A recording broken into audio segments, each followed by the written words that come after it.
Good evening, ladies and gentlemen. Thank you again for joining us tonight. It's going to be an exciting time. We've got the Prof in the house. He's got lots to talk about today, and I'm sure he may have one or two opening words that he wants to share with you. Prof, over to you. Good evening, hello, good day wherever you may be. I'm looking forward to our interaction this evening. Excellent. All right, so we'll just get on straight away with the questions for today. Last week, we had some comments on Facebook that we could not get to, and we're going to start with some of those today. So, sir, we've talked about racism in the US. We've talked about how this has had a major impact in the UK, in many countries in the world. But we have a question from an online viewer here that says that how about the challenge of tribalism in Africa? That's a good issue to raise. Because usually, the Bible says remove the beam in your own eye before the mote in your neighbor's eye.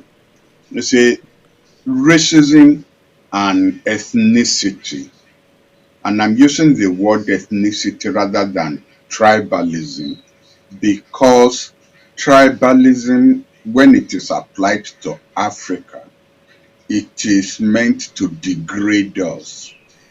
They will not use tribalism to refer to the Scots in Scotland, or to the Welsh in Wales, or to the Irish in Northern Ireland, or even to the English in England, but they will use it to refer to Africa. So let's use the word ethnicity Wow. um, rather than nationality. Actually, when I teach, I try to let my students understand that when I use the word nationality, it's because there are so many nations, even within one state in Africa. But anyway, let me not go down that route yet. You are right. A racist and a tribalist are two sides of the same coin. Mm. It if we are asking people to address racism in Europe or in the United States, we must be prepared to accept that we have a problem with ethnicity in Africa, and we also must address it.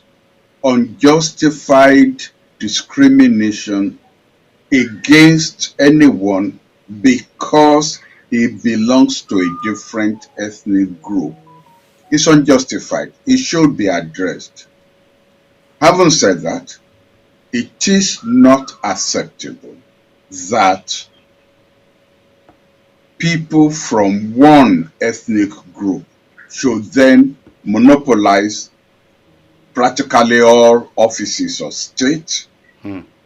dominate all institutions of governance, whether political, economic, or cultural. We must practice inclusivity, whether as a step towards dealing with racism or a step towards dealing with ethnicity in Africa. Wow. Wow. So, for is it a problem more in Africa than in other parts of the world? Because yes, we have the Scots, we have the Irish, and they do make quite a lot of noise in the United Kingdom. I mean, the Scottish are asking for their own referendum there, but in Africa, it seems like it's just the only thing everybody is clamoring for is how we resolve this challenge of ethnicity. Would you say it's because we have more tribes in Africa is why we have it that way? No, no, no. That's not the issue. Actually, if you look at Europe, uh, which is the one that is closer to home, Mm. there is no European country where you don't have the multiplicity of ethnic groups. It's just that they call them national groups. In Switzerland, you have the French, you have the German, there is another third group, I can't remember now. In Switzerland, in France itself, you have different ethnic groups and they are located in different geographical areas. The same thing in Italy. And of course, everybody must know about the Germans. You know, their state structure is actually based on their ethnic structure. Uh, and it was the merger of all different ethnic groups that formed what we now call Germany today. So it's not just in Africa. However, they have, if you like, in Europe they've pushed it to the background. It's not really regarded as an issue as such. Yeah. Whereas in Africa, it is regarded as an issue, and it's because it is fueled by external forces. Those who want to destabilize Africa, and I'm talking about European countries, have identified the ethnic groups as agents that they can use to destabilize each African country. Whereas you cannot do that in Europe. There's no way the Chinese or the Russians are going to use, the Welsh to try to destabilize the United Kingdom.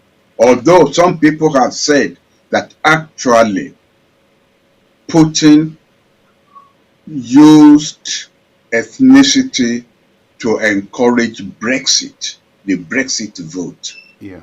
And that from time to time, I think during the French election, again, Russia was accused of interfering in the French campaign in order to get his favorite to win.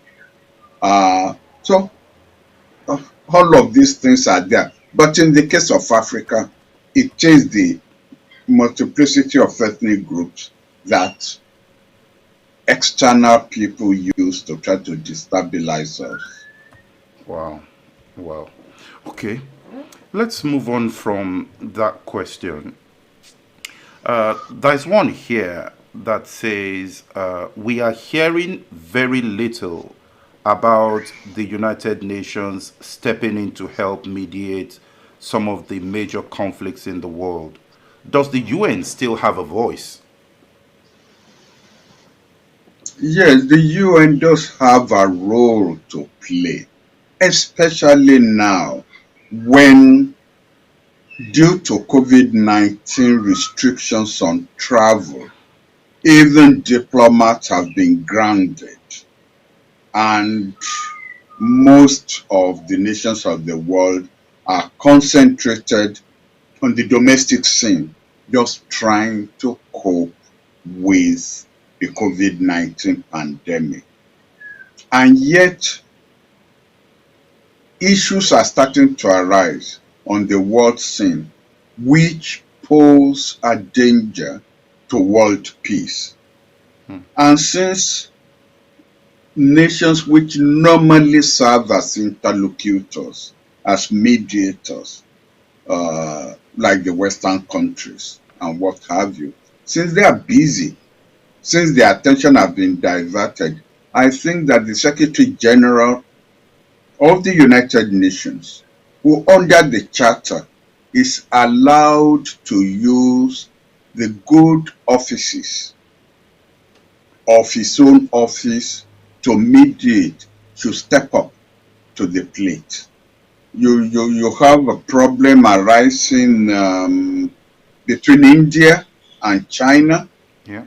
Now, given the bad relationship between China and the United States cannot step up to the plate. You have issues arising now between North Korea and South Korea. Again, the United States, given the failure of its diplomatic detente with North Korea, cannot step up to the plate.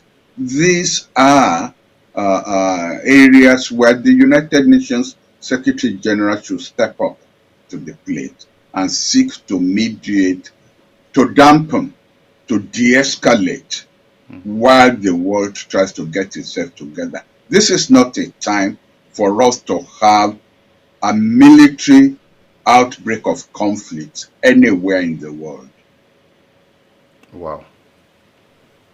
Now let's look at this area which you talked about quite extensively last week, and we're starting to see some change. That was the point around advances that have been made as a result of activism over the years. And we talked about the fact that there was a time that the black race didn't have voting rights, but through activism, they got that. And there's a question here which says that at what point do we consider this debt repaid? We're getting organizations that are giving substantial amounts of money towards education of the black community, towards black businesses and developing those. When do we consider justice served? I don't know whether that debt can actually be fully repaid. A debt that will cover 500 years of slavery, a debt that will cover how many millions died in the mid-Atlantic during the transportation of Africans to the Western world. What amount of debt will compensate Africa for actually Africans who died through the instigation of inter-ethnic conflict in order to capture Africans to be sold? What amount of debt will compensate for the millions of Africans who died in the plantations in the West Indies, in the United States, and what have you? There's another area where we never really talk about it, surprisingly, and that is the Africans who were transported into slavery in the Arab world and in Asia. They're there. They're discriminated against viciously, for that matter. So that has to be factored in. So, yes, progress is being made. Yes, it is true that now multinational companies are starting by themselves to correct some of the ills of the past, which came about as a result of discrimination. Yes, we are starting to have that. But since last week, I have become a bit disillusioned, just a little bit, because we are getting pushbacks now. Policemen are starting to resign in the United States instead of conceding that they've been wrong. In Atlanta, I understand that some policemen are starting to refuse to respond to 911 calls, which are emergency calls, because they don't want to be accused of racism. I'm shocked that given what we have seen on videos, you will have policemen who will not concede that wrongs were done, and instead they are pushing back at But are they whatever. saying, Prof, are they Mm, saying that it's going to make their lives more difficult to have to deal with people who may be carrying guns, people who may be carrying lethal weapons of some sort? Because there's another state where a whole department resigned. yeah, Is that well, racism, but or is that just no, we're not being protected by our organization? no, but nobody is saying in all the cases that have arisen, the blacks that have been shot were not carrying weapons. No case has arisen where the police have been criticized because they shot somebody carrying weapons. So the police cannot make the argument that their lives are at risk when they are carrying weapons. The law is very clear. You are allowed to use deadly force when your life is at stake. So no, nobody is saying that the policeman should walk in there carrying flowers.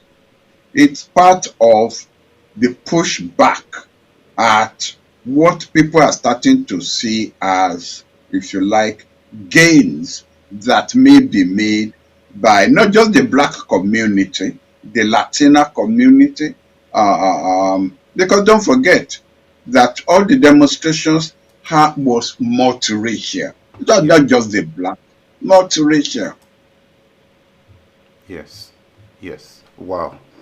Wow. Okay. But I'm so sorry. To go back to that original question, I don't know at what point we will regard that the debt had been paid off.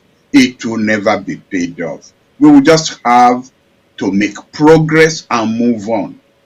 Mark my words, I didn't say we should move on by accepting racism. I said we will make progress and move on. And each time we make progress, there will be more progressive steps to take.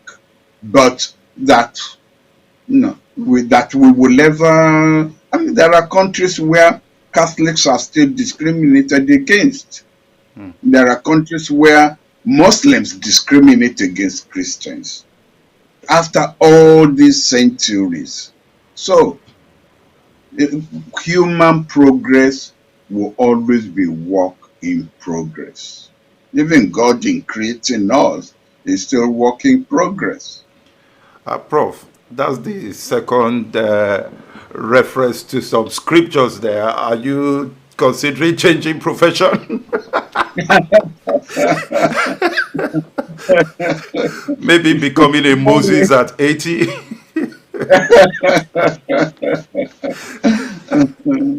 Oh, all right. Let's move on that. I think that answer is really just spot on. Now, there's another point that is kind of coming up. I can see on the screen here, which is this issue about Ghana calling for African Americans to come back home as a means of addressing the racial challenges that they're facing. Do you agree with this approach? No, I don't. Ghana means well. There are cultural reasons why these Africans in the diaspora and coming home to visit the motherland, not to have a massive migration back. Why should they? They built the United States.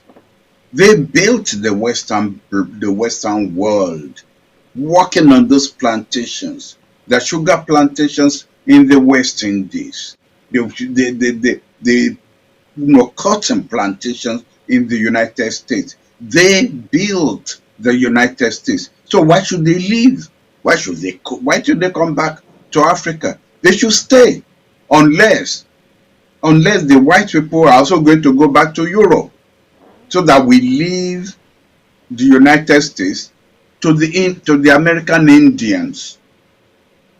Presumably they were the first to occupy there, although archaeological finds have shown that you can even question whether the American Indians were the first to occupy the United States. However, the point is, the African Americans built the United States.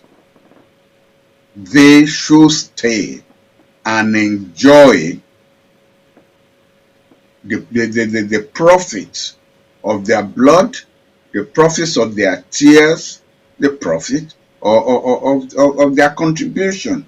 No, I don't really share, as I said, good intentions on the part of Ghana, but I don't share that sentiment.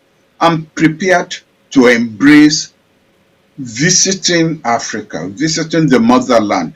I mean, after all, now Irish Americans go back to Ireland to visit. When Kennedy, JFK, was president, he went back a few times to Ireland. When Obama was president, he came to Africa. He went to Ghana, he went to Kenya, he went to a few African countries. And so I don't mind we encouraging Africans in the diaspora to come and visit the motherland, but not to abandon the United States, which came about as a result of their labor. But we get some people who, African Americans, who feel that real identity is in being in Africa. So are you saying that if the individual feels they want to go home because it makes them reconcile with their homeland, that's all fine, but not as a government strategy? No, not as a government strategy. I understand what you are saying.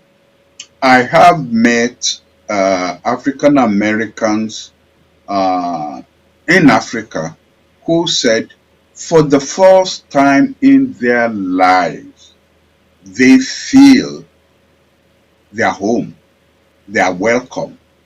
They don't need to look back at their shoulder. Nobody is discriminating against them. They identify. So there is no doubt that this issue of identity is there. And so if there are individuals who feel on a psychological level that they want their identity to be fulfilled, to be complete by coming and residing in Africa, I have no quarrel with that. But I still will not encourage massive migration of African Americans back. See, that would defeat the whole purpose of history. They built the United States. They should not abandon the fruits of their labor. Wow. Okay. While we're still on the United States and African Americans, let's shift towards what we saw about a week or two ago, where Joe Biden became the Democratic nominee. And the question here is, can he survive the Trump campaign machine? There's no reason why he cannot. Do not let us forget that actually Hillary Clinton won the popular vote in the United States. I'm sure I can't keep the figure in my brain now, but I think it's by 3 million votes that she won, by 3 million votes. But it is this electoral college mechanism in the American Constitution that led to Trump's victory. So it's not as if more Americans voted for For Trump. Trump. More Americans voted for Clinton. So to that extent, there is no invisible Trump machinery that one needs to be afraid of. All Joe Biden's campaign team need to do is to focus, while not ignoring the others, but to focus on those states with heavy electoral votes in the electoral college. Focus on them. We are talking about Wisconsin, Pennsylvania, Michigan, those three especially. Focus on them and make sure that they deny Trump victory in those three states. And then, of course, the normal liberal states like California, New York, Massachusetts, New Hampshire, will be there, will not be ignored. So I don't think there is some Trump electoral machinery that anybody needs to be afraid of. The statistics shows that he does not have the majority of Americans backing him. And I've given you the statistics, the 3 million majority voters that voted for Hillary Clinton in 2016. Yeah. Have you considered Trump as a two-term president? Anything is possible in the United States. Donald Trump is going to pull out all the truths in the book to win the 2020 election. That's his character. A book has just come out. Well, I'm sorry. Let me be very clear about that. The book is coming out next week, but advanced copies have already hit the press. And this is written by John Bolton, who used to be Trump's national security advisor. And that book is filled with the shenanigans of Donald Trump, even as president. And basically the core message in that book is that Trump will do anything to win his second term. Anything. But why is he still president? Well, because unfortunately the Republicans control the Senate. And for you to impeach a president, and he was impeached, you need majority in the House of Representatives. But for him to be convicted and removed, you need a majority in the Senate. And his party, the Republicans, control the Senate. That's why he's still the president. Wow. There's another question about Joe Biden that I want to come back to, but we'll deal with this one on Trump before we do that. It says he signed an executive order where he's put some police reforms in place. But he didn't do what people were expecting, a little bit of defunding on the side of the police. Do you think that what he's done in terms of the executive order is enough? Or is this even eroding trust further? What's that popular saying? Beware of the Greeks, even when they bring gifts. The moment I heard that Trump was going to sign an executive order, I became wary. My defenses were put up. And I thought there was some game he was up to. And I was right. He has signed that executive order because he was motivated by two things. One, so he could say that he also had agreed that something needs to be done.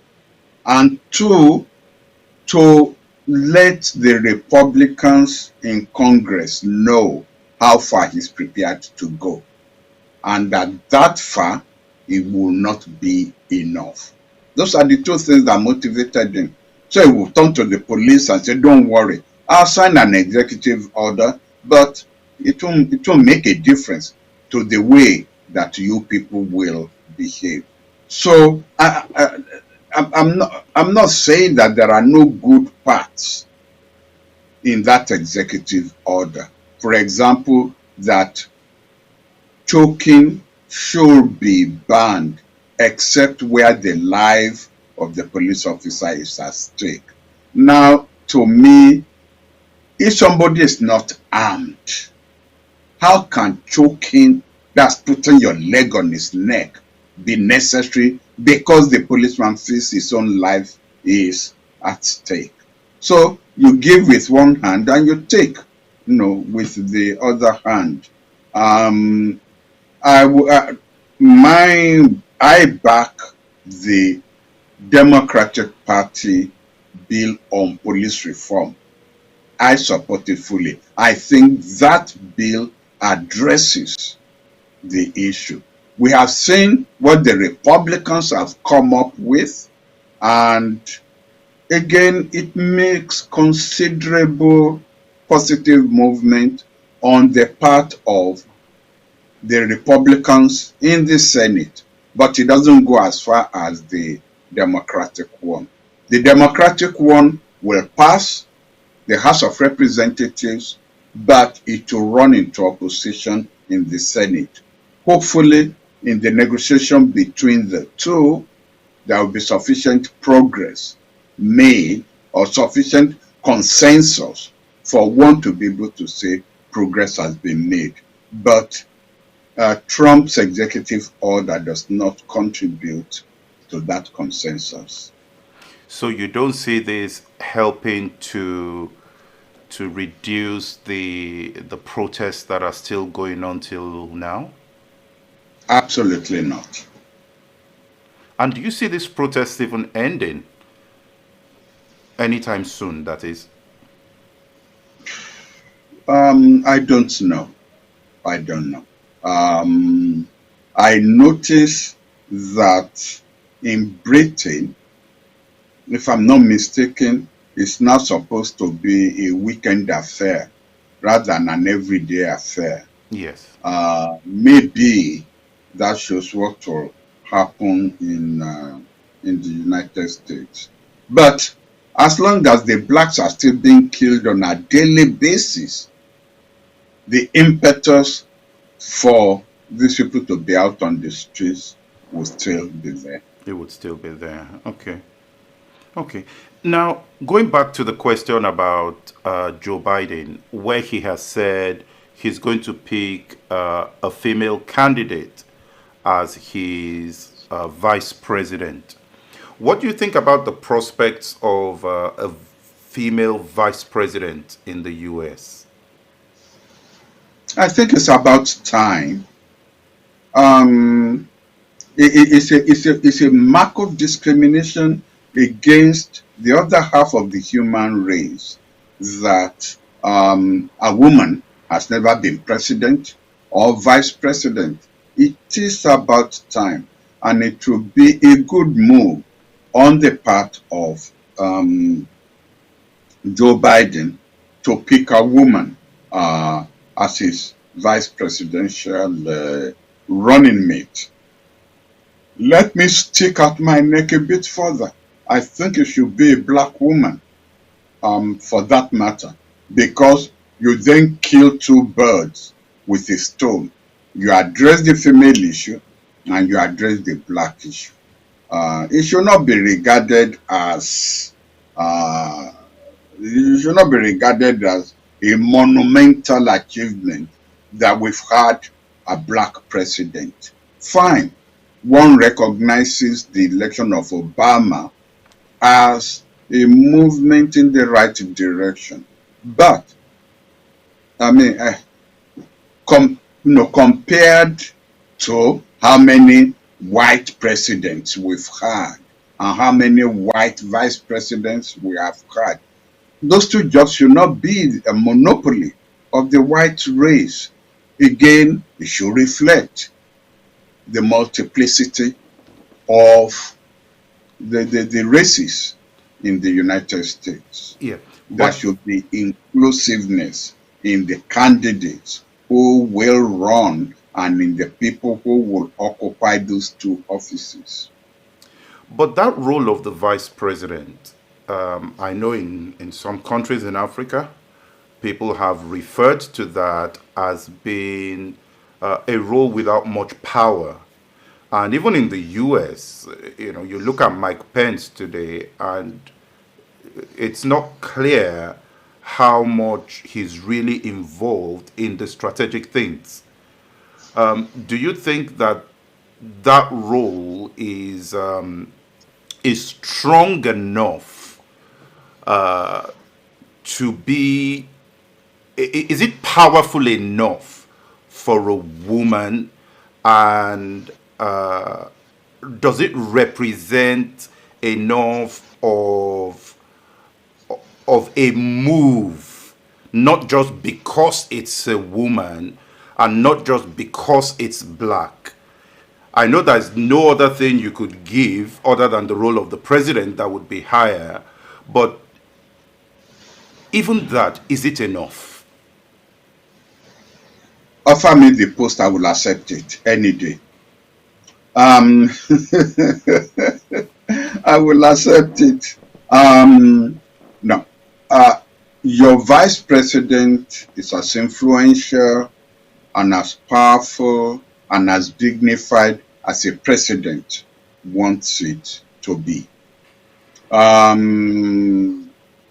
Under Clinton, Al Gore was not a pushover. Under Obama, Joe Biden was not a pushover. These two vice presidents that I'm aware of were involved deliberately by decisions of the president, were involved in policy making, were involved in strategic planning for the administration. Respect was shown to them. And given the respect that Obama showed Joe Biden, I cannot see him but showing the same kind of respect to whoever becomes his vice president if he wins the election.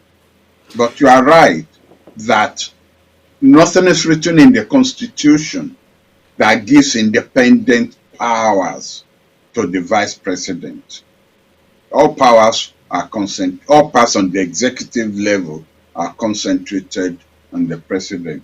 But a wise president, a civilized president, a decent president will show respect to his vice president. Yeah. While we're on Joe Biden and his aspirations here, does he have enough experience on Africa for him to be a force for good for Africa? Oh yes, oh yes. Joe Biden was with us on the anti-apartheid struggle way back. Wow. Way back. In the 70s, when Reagan was president, he was already a senator, and he was one of the most vocal of the Americans in criticizing the apartheid regime in South Africa. He was one voice we could count upon, while there were others, who, yes, at times they will be with us, at times they will not be. Joe Biden's voice was very, very clear in even taking on the Secretary of State at that time. I can't remember his name now, when that one was trying to defend the indefensible of Reagan's African policy. Joe Biden, as a senator, confronted him I think Africa, I mean, this is not, he will still be an American president. Hmm. He will still need to look after American interests. But I believe that African interests properly articulated will capture his attention. Wow. Wow. All right. Let's come to the UK here, because there was some very shocking news that came out this week, which is the government merging the Department for International Development with the Foreign Office. Will this move improve the UK government's foreign policy? Well, that move has already been criticized by, I believe, the three past prime ministers, Gordon Brown, Tony Blair, and who on the conservative side, um, who was it who took you into Brexit? Cameron. Cameron. I think Cameron has already criticized the plan. Of course, I think that between Trump and your prime minister, I think it's a question between half a dozen and sixes. You can hardly draw a line between them. It will lead to a loss of foreign aid, a reduction in foreign aid to the developing countries, because there's no way you will merge two departments. Excuse me, you will merge two departments, and each department will take its own budget along. It's usually a trick to reduce budgetary allocation at the end of the day. Number two is going to obscure the focus of development on one hand and foreign policy on the other hand. What will be the objective of a policy? Will it be for development, or will it be for political advancement? And when there's a clash between the two, which one is going to predominate? The kind of things that will not be there if the two identities are maintained as they were before. I think it's a retrogressive step, frankly, it is. Wow. And for African countries that would have been relying on, some countries, that is, that would have been relying on foreign aid, wouldn't this make it a bit easier for them and more centralized to have this in place? Excuse me? I said, wouldn't it be a streamlining that should drive getting results quicker rather than having to go across different departments to get things done? No, no, because even for the recipients of foreign aid, you need to make up your mind: is your priority development, or is your priority political objectives? And you could develop policies that will drive development, and you then know where to go to receive a positive hearing. But when you mix the two, even for the recipients, there's going to be some confusion, and before things then get sorted out. Because you see, even after the merger, there will still be within the new organization, for aid this side, for foreign policy that side, and you could actually get bounce from side to side and delay the achievement of whatever objectives you are aiming at. Okay, okay.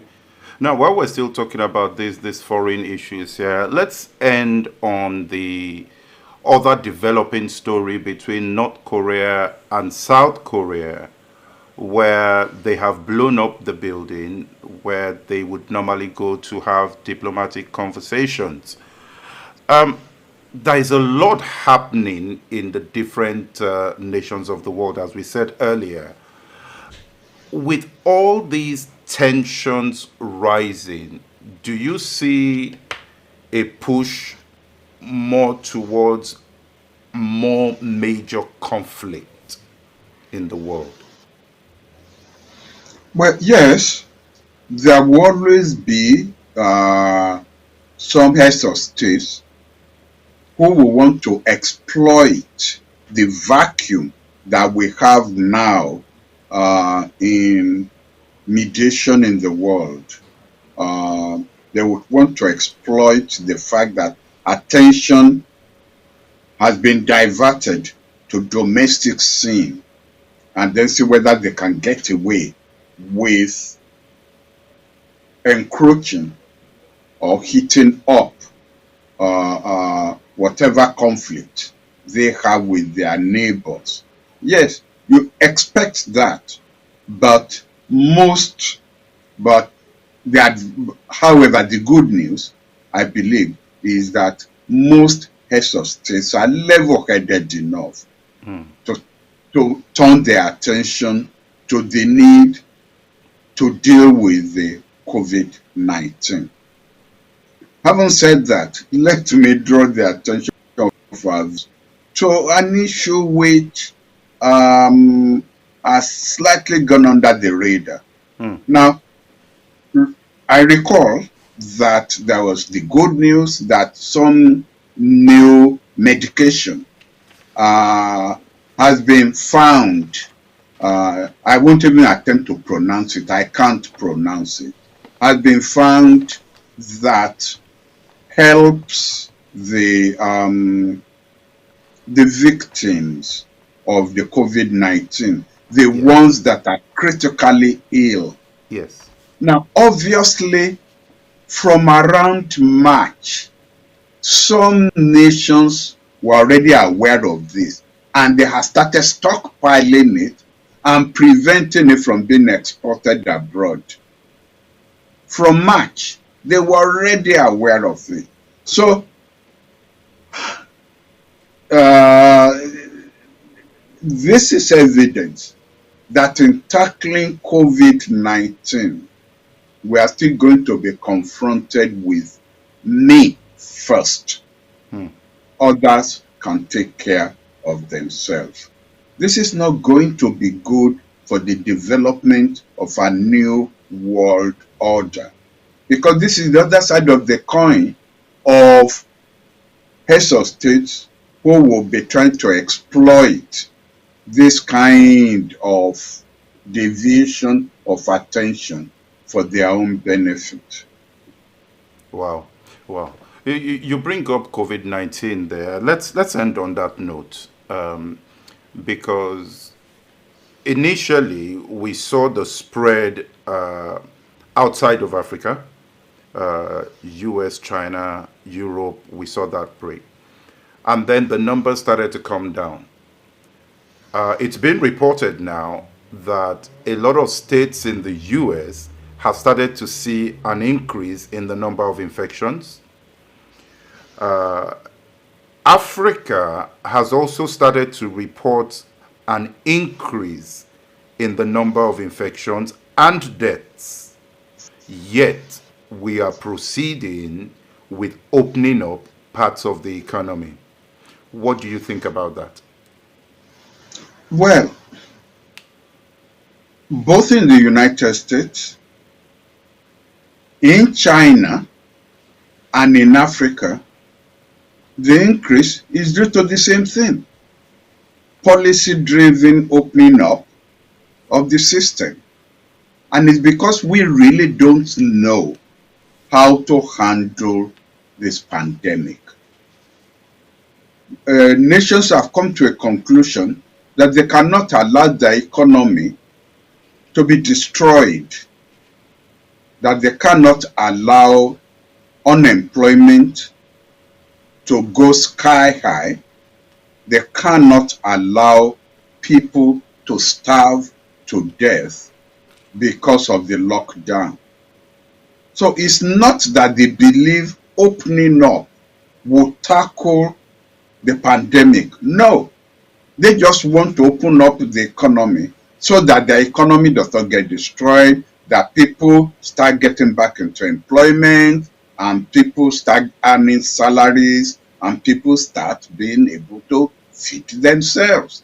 That is the objective of relaxing the lockdown. Not that relaxing the lockdown tackles the COVID-19.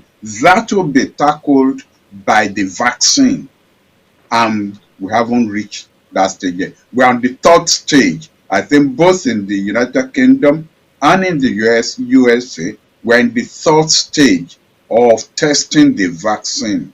So hopefully maybe by the end of the summer, towards December, we may have a vaccine that will attack the COVID-19. It's only then we will be dealing with the COVID-19. But right now, people just want to deal with the economy, and that comes at a price.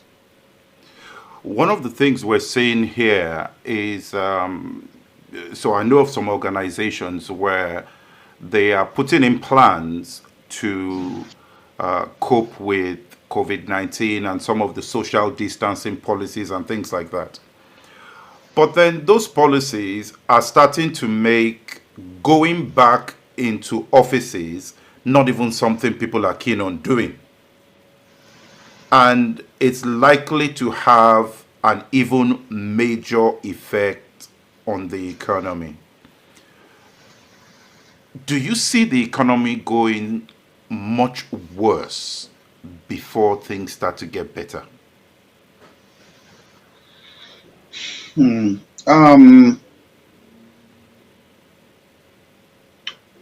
It's going to be mixed results. The people who are wary of going back to offices are people who can work from home. They have a choice. But people who cannot work from home, like construction workers, like